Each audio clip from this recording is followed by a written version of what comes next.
Buongiorno Juventini. Je vais commencer par le message central de la vidéo, vu que là, le début de la vidéo, c'est le truc plus regardé, la partie plus regardée. Ces gens-là, simplement, il faut les ignorer. Ne likez pas, ne commentez pas, ne retweetez pas. J'essaie même si c'est pour leur dire leurs 4 vérités en face. Si vous interagissez avec eux, vous ne faites que leur jeu, vous leur donnez de la visibilité. C'est ça qu'ils veulent, ils veulent vous triggerer, point. Donc ça c'est la solution. Maintenant on va partir des causes. Pourquoi j'ai fait cette vidéo? Bon déjà, bonjour Juventini et Juventine, comme d'habitude, si ma chaîne vous intéresse, les argumentations que je traite, la Juventus, les news, surtout les décryptages plus que les news, parce que comme vous savez, il y a des gens qui le font beaucoup mieux que moi, de vous tenir au courant. Donc likez, commentez, interagissez en fait avec les chaînes qui vous donnent un contenu positif. C'est ça le message de base. Likez, commentez, partagez, abonnez-vous à une chaîne comme la mienne, à Juventibus, à Colpogob, à Toselli, à tout ce que vous voulez, tant que le message est positif. Pourquoi je fais ça? Parce que dans la journée d'hier, le cher Paolo Zuliani, que beaucoup d'entre vous certainement connaissent, a annoncé qu'il va aller sur YouTube faire des vidéos. Ok. Pour ceux qui ne le connaissent pas, Paolo Zuliani est un ancien journaliste. Je pense qu'il a toujours sa petite fiche de journaliste, même si à ce jour elle devrait être brûlée. Et c'est un journaliste qui ne fait rien d'autre dans sa vie que attaquer gratuitement la Juventus en inventant des choses, en tordant des phrases, en tordant des situations, toujours pour aller taper sur la même cible, la Juventus. Et ça va avec faire des photomontages de Agnelli avec la tête d'Hitler. Ça va avec des accusations, avec des preuves plus ou moins fournies, mais qui finalement, quand on va creuser, en fait, quand on va creuser un peu plus sous la surface de ce qu'il dit, on se rend compte qu'on parle du rien cosmique, et c'est quelqu'un qui tweete parce qu'il est animé par sa propre haine. Et comme Ziliani, il y en a d'autres, il y a les Pistocchi, et il y a même des gens qui théoriquement se disent supporters de la Juventus, comme le youtubeur italien Avsim, mais qui, à longueur de journée, ne font rien d'autre que se plaindre de la Juventus, cracher sur la Juventus, tout ce que la Juventus fait ne va jamais bien, et c'est le jamais que je conteste. Je conteste pas la critique qu'on peut faire à une société ou à une personne. Moi, je conteste le jamais. Et hier, je suis tombé sur une émission italienne où il y a des tifosi à peu près de toutes les équipes, où ils ont même osé aller défendre un individu du genre. Et ici, on part, les gars, sur la politique, la philosophie, tout ce que vous voulez. Est-ce que la liberté d'expression, la liberté d'opinion, telle qu'on la connaît aujourd'hui, elle a encore une place quand on parle de discours qui sont structurés pour prêcher la haine? Et ce qui est difficile, c'est que cette haine qui est infusée dans ces discours-là, elle est voilée. Vous lirez jamais, et je pense encore heureusement, prenez vos fourches, prenez vos torches, allez brûler la maison d'un tel, allez cracher sur la gueule d'un tel. Ah non, ça vous l'entendez, c'est vrai que je l'ai entendu ça. Tous ceux qui, 3 petits points, vous allez leur cracher à la gueule. Et donc, est-ce qu'on a vraiment, mais vraiment, le droit de tout dire sur Internet? Je suis loin de dire aux gens quoi dire, quoi penser, comment supporter une équipe. Chacun fait comme il l'entend. Je dis juste une chose, que l'opinion de tout un chacun, elle a le droit d'exister, elle a le droit d'être exprimée. Tout ce qui change, c'est le comment on le fait. Mais ces gens-là ont décidé d'aller dans le fond, en fait, vraiment toucher le fond en tout ce qui est communication, moyen de communication, dans le fond et dans la forme, afin de ne faire qu'une chose, teaser la haine, parce qu'ils se sont rendus compte qu'en teasant la haine ainsi, ils attirent d'une part les haineux, les anti-Juventini, les Juventini anti-Juventini aussi, et d'autre part, ils vont triggerer les gens un peu comme moi et comme vous qui me regardez, qui sont un peu plus modérés. Et donc ces gens se nourrissent de cette attention, soit-elle positive envers eux ou négative envers eux, d'ailleurs beaucoup plus négative que positive. Et en gros, ils lancent la pierre et après ils cachent le bras. Parce que maintenant Zuliani se porte même Ziliani, pardon. Zuliani c'est un bon. Ziliani. Paolo Ziliani contre Claudio Zuliani, qui lui, il est un grand défenseur, au contraire de la Juventus, et qui le fait toujours dans des termes, enfin toujours, des fois il dérape aussi, mais jamais dans le trash en fait. Bref, donc ces gens-là se basent sur ce principe-là de vous triggerer et de se faire suivre par leurs propres followers pour faire du nombre, pour faire du retweet, pour faire du like. Et maintenant, Zilian, il s'est dit, mais pourquoi je monétise pas tout ça sur YouTube? Eh ben oui, crétin, limite, il aurait dû le faire il y a des années. S'il était vraiment intelligent. Là, il serait déjà, je pense, au niveau... allez, d'un Avsim. Il serait au niveau d'un Avsim. D'ailleurs, les deux ont fait une sorte d'allégeance. Putain, ça me fume. Avsim, c'est quelqu'un qui se dit supporter de la Juventus et qui rentre vraiment dans la sphère des Ziliani. Mais comment ces supporters peuvent accepter ça? Ces followers, comment ils peuvent? Tout ça en disant, il y a liberté d'expression. Non, il n'y a pas liberté d'expression. Parce que la liberté de tout un chacun, moi, mes parents m'ont appris qu'elle s'arrête où commence la liberté des autres. Donc, on ne peut pas balancer quelque chose sur Twitter, quelque chose d'offensant, soit vers une personne en particulier, soit vers une catégorie. Parce que la généralisation, ça marche aussi. Je le fais aussi. Je généralise, mais en tête, j'ai des personnes bien précises des fois. Sauf que j'insulte jamais. Et que je laisse toujours la possibilité au contradictoire. Alors que par exemple, Ziliani, il y a que ses followers à lui qui peuvent répondre à ses commentaires. Hein, c'est malin ça. Donc, tout ça pourquoi? Parce que Andrea Agnelli, on le sait maintenant, il a porté plainte contre Ziliani pour l'association avec Hitler notamment, et pour, je pense, d'autres choses qu'on connaît peut-être moins bien. Ça se fera en juin. Et lui, maintenant, il fait un post où il dit, ben, je vais me mettre sur YouTube, et si tout le monde me donne le prix de un cornetto cappuccino, un croissant et cappuccino, ça me permettrait de m'aider. En fait, il fait la manche, totalement. Et moi-même, étant sur YouTube et commençant à ramasser quelques petites miettes, parce que mes vidéos se monétisent aux alentours de 1 euro la vidéo, donc je vous laisse imaginer. Ça me paye à peine le compte StreamYard que je paye tous les mois pour pouvoir diffuser en ligne. Mais bref, moi j'ai rien en contraire qu'on monétise un contenu, mais le contenu lui-même, moi j'espère qu'il va peu durer sur YouTube, qu'il va être signalé à gogo, qu'il va être empêché, parce que comme dit, la liberté d'expression existe, mais lui, comme il transmet son information, c'est vraiment de la propagande de merde et de l'incitation à la haine. Moi c'est ça que je supporte pas, c'est l'incitation à la haine, plus ou moins voilée. Être Juventino, ça devient un truc discriminant en fait. Tu es Juventino, tu es tout de suite taché de voleur, taché de tricheur, de ce que vous voulez. Et après, ça peut partir dans des délires. Si on étend la catégorie, ben alors à ce moment-là, il y en a qui font de la misogynie, de l'homophobie, de la grossophobie. C'est la porte ouverte à toutes. À tout, pardon. Et je me dis juste un truc. À quel moment, dans notre société, on est passé du fait de jubiler d'un sport au fait de parler plus de tout ce qu'il y a autour, en fait. Putain, c'est un sport, les gars. C'est un sport. Il est là pour kiffer, pour débattre après, pour débattre de tactique, pour débattre de ce qui s'est passé pendant les 90 minutes. Et aujourd'hui, le foot parle de tout autre, en fait, surtout en Italie. On se concentre à 70% de ce qui se passe en dehors et à 30% on parle de foot. Putain, ça me désole en fait. C'est pas pour ça que j'avais ouvert la chaîne. Enfin si, j'avais ouvert la chaîne parce que je voyais la tendance justement. À l'époque, j'étais sur calciomercato.com et je voyais que ça. Des articles biaisés, des titres putaclic, qui défendaient des fake news parce que les gens ne lisent plus que les titres, n'ouvrent jamais l'article. Donc je m'étais dit, merde, il faudrait une voix. À l'époque, je connaissais pas le J-Twitter français, donc je savais même pas qu'il y avait des gens qui faisaient déjà du contenu. Et je me suis dit, tiens, j'y vais. Mais bordel, à la base, moi je voulais parler de foot en fait, de ce qui se passe pendant les 90 minutes.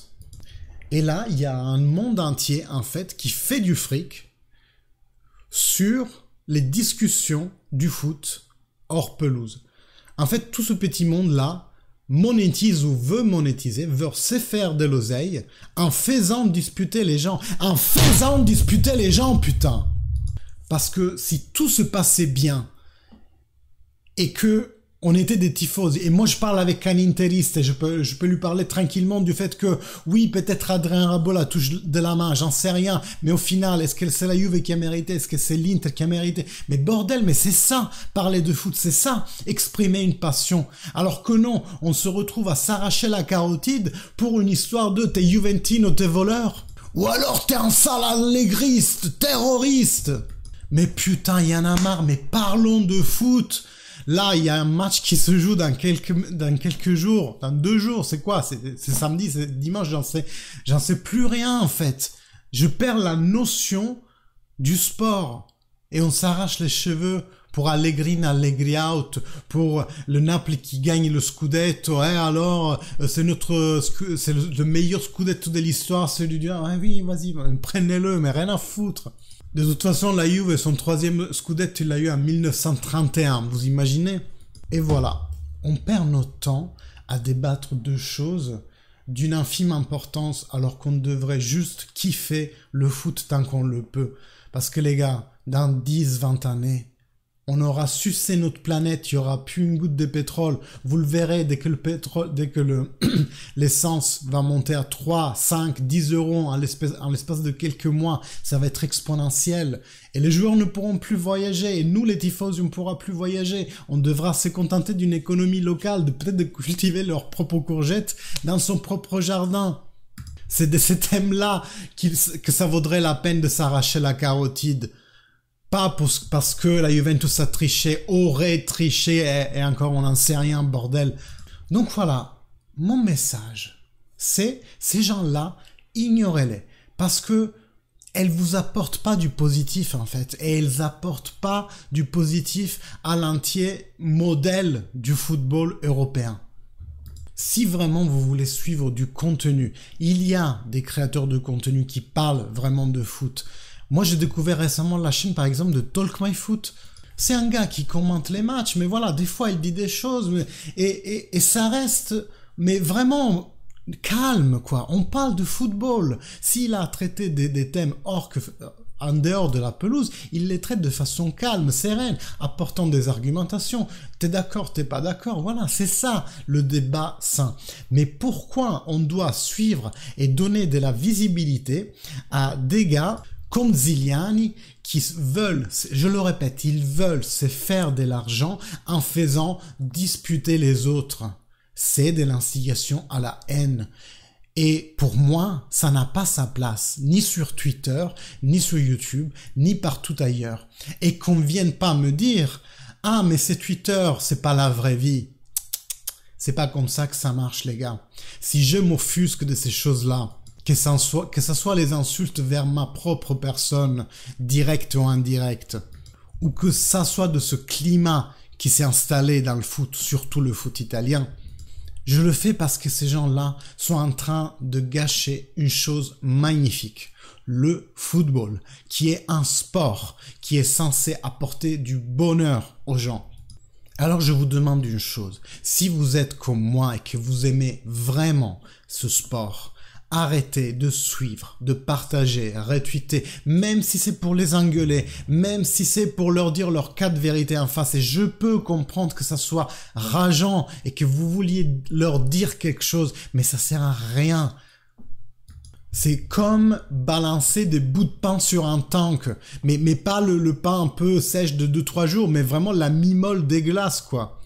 La seule chose qui peut avoir une efficacité sur le long terme, c'est de ne pas suivre, ne pas retweeter, ne pas liker, ne pas commenter. En fait, ces gens, il faut juste les ignorer. Parce que si eux veulent voir le foot sous ces angles-là, sur l'angle de la guerre, ils ont le droit de le faire, eux. Laissez-les dans leur jus. Allez plutôt soutenir des porteurs de contenu qui sont positifs, qui sont dans l'échange, qui ont un horizon ouvert à toutes les argumentations, à toutes les thèses. On peut parler de tout et n'importe quoi, tant que ça fait avec le calme et le respect. Des personnes qui discutent, mais aussi des personnes externes. Donc voilà, vraiment, aujourd'hui, je lance ce message. Le football est un sport magnifique. Il ne mérite pas qu'on le traite comme ça. Nous-mêmes, nous ne méritons pas de comme on dit en italien, se faire le sang amer, se rendre son sang amer en ayant ces discussions-là. Profitons du foot, les gars. On ne sait pas pendant combien d'années encore. Et tout à l'heure, j'étais un peu apocalyptique, mais vous voyez un peu le genre. C'est sûr que ça pourra pas durer éternellement, cette époque d'or qu'on est en train de vivre, de s'acheter un smartphone tous les ans et tout. Les gars, calmons le jeu, parce que c'est un jeu, et profitons-en, parlons de belles choses. Bon, désolé pour le coup de gueule. Ceux qui me connaissent savent que certaines choses me tiennent vraiment à cœur, parce que je suis quelqu'un de... J'ai envie de dire sensible, mais ça peut être tourné en négatif. Disons que je suis quelqu'un qui aime le calme. Et quand je vois des gens qui veulent se faire de l'argent en faisant disputer les autres, ça me révolte. Et je vous disais, je ne sais pas si je l'ai dit dans ce que je viens d'enregistrer, mais l'élément déclencheur a été de voir une émission italienne où il y avait justement Avsim, d'autres youtubeurs, aussi un youtubeur italien que je suis, enfin une chaîne, Average Ventino Guy, qui discutait de cette histoire de Ziliani. Et j'en ai entendu des belles, quoi. J'ai entendu, enfin, il le défendait, Avsim défendait Ziliani. Moi, j'ai envie de dire, mais si Ziliani n'attaquait pas systématiquement la Juventus, personne s'en prendrait à lui. Alors que maintenant, il se fait passer par victime parce que les Juventini lui crachent dessus. Mais mec, t'as cherché la merde, en fait. T'as mis une grosse pancarte, bullshitez-moi, chitez-moi dessus, chiez-moi dessus, lancez-moi de la merde. C'est ça que Ziliani fait, en fait. Il demande de lui jeter de la merde dessus parce que il peut monétiser ça. C'est vraiment, on est arrivé à un trash. Et bref, cette émission-là, elle m'a tellement révolté de voir qu'en plus il y avait des gens qui défendaient des gens comme ça. Les gars, Internet, c'est la vraie vie. Il y a des gamins de 14 ans qui se tailladent les veines parce qu'ils ont subi des shitstorms. Alors vous me direz, ouais, mais t'es pas un gamin de 14 ans. Non, mais d'accord, mais moi je peux encaisser, il y a pas de souci. J'en ai encaissé d'ailleurs des shitstorms. Le truc, c'est que on perd la notion du fait que de l'autre côté des écrans, il y a aussi des êtres humains. Et que tu veuilles ou pas, que tu vois ça comme étant digital ou pas, au final, tu reçois des insultes quand même. Et alors quoi, t'as pas le droit de te défendre? J'ai entendu dire, bah, si t'aimes pas, tu regardes pas, en fait. Bah, quoi, c'est sur la place publique. Si quelqu'un me calomnie, si quelqu'un m'insulte, je dois en plus me taire? Non, ça marche pas comme ça, les gars. C'est la vraie vie, en fait. On a une honneur, que ça soit dans la vraie vie ou dans la vie digitale. On a une estime, un orgueil de soi. On peut pas faire laisser passer des choses sous prétexte que c'est digital. Alors c'est pas grave. Non, le digital c'est la vraie vie, ça a un impact dans la vraie vie des gens. S'en-offusquer, c'est pas un synonyme de faiblesse. C'est juste avoir de l'estime de soi et de l'estime de l'être humain en général. Bref, j'étais long les gars. J'espère que ma tirade vous a apporté quelque chose. Dans tous les cas, likez, commentez. Et moi, je vous invite, hein, franchement, à aller suivre les gens positifs. Les Toselli, Colpogobbo, les Juventibus, les moi-même, si vous voulez, hein, à ce point-là. Je sais pas qui d'autre dans la francophonie a ce genre de message aussi. Côté enfin, il parle espagnol, quoi. Il y a Pueblo Juve, qui est aussi une chaîne très positive, voilà. En anglais, il y a J Just Juve. All Juvecast, je les suis pas beaucoup, mais je crois pouvoir dire qu'ils sont pas dans cet esprit négatif. Donc voilà. La proposition de contenu positif, elle est là, quand on sait la chercher. Après, si on cherche du trash, si on aime bien, bon, Jonathan il va pas aimer, mais si on aime bien Cyril Hanouna pour se détendre, alors allez-y. Mais comme je lui répondais une fois par commentaire, pour moi il y a une différence entre se divertir et s'abrutir, parce que oui, c'est du divertissement. Ah oui, la blague salace, ça fait mal comme une vinaigrette, une piqûre de vinaigrette dans le cou. Oui, c'est marrant. Il faut le dire. Mais après, quand ça va dans le trash, quand c'est de l'homophobie, quand c'est de la misogynie, de la grossophobie, de tout ce que vous voulez, je sais pas si c'est du divertissement, c'est plutôt du trash. Merci beaucoup à tous. Likez, commentez. Fine alla fine, Forza Juve. Et je pense que dans la journée, je vous fais une autre vidéo parce qu'il y a des news. Ciao.